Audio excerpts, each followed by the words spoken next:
By August 1944, it was all over, and the Finns sued for peace.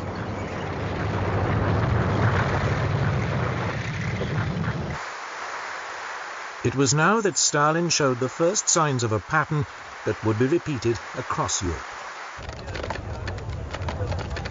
He seized land, in this case areas of Finnish Karelia and the nickel-rich Petsamo region.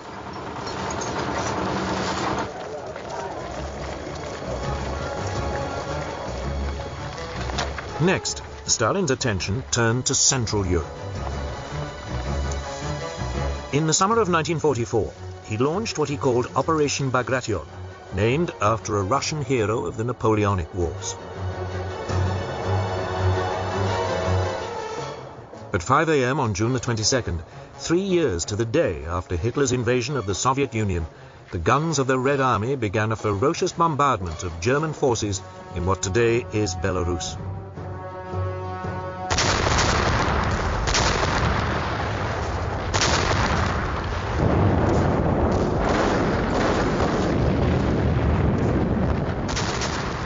It was exactly where, months earlier, German intelligence reports had suggested a Soviet attack would come. But because Hitler had ignored them, the area was poorly defended. It was another of his mistakes.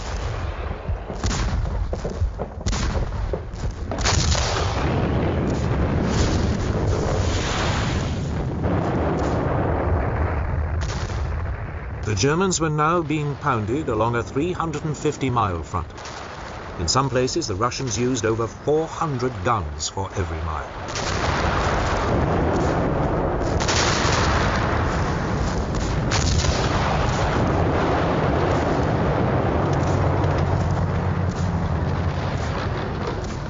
The barrage was followed, as always, by a torrent of Soviet tanks and infantry crashing into the German defenses.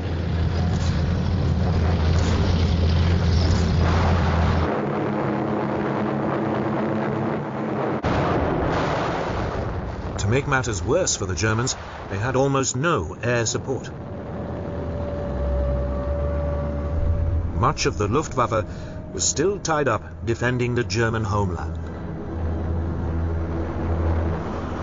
It was now that Hitler's folly of fighting a war on two fronts became all too apparent. The Red Air Force could operate almost unopposed.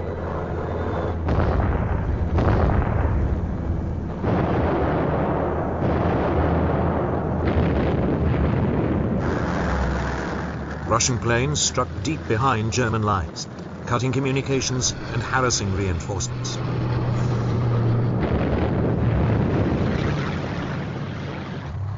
Within 36 hours, the German panzers had been swept aside.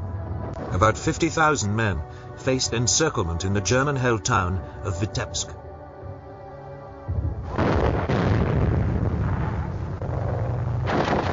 Hitler, as had become routine, initially refused to let it retreat. Then, when on the following day he relented, it was too late for many of his troops. And taken prisoner.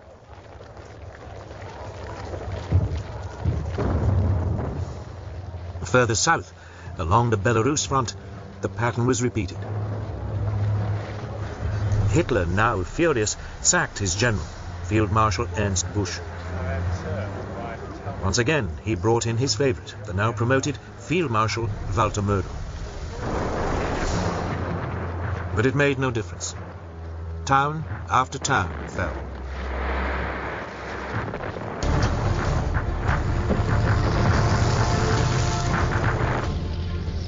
The regional capital of Minsk was now within reach.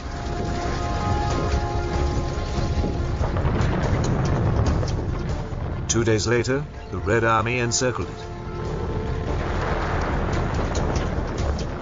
Over 100,000 German troops were trapped. Soviet forces bombarded.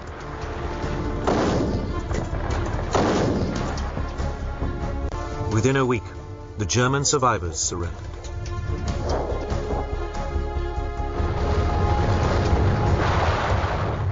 The unstoppable Russian advance now pushed on to the Baltic states.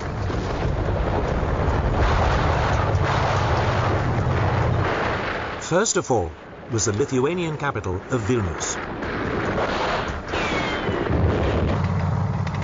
Across the entire eastern front, the Germans were in retreat.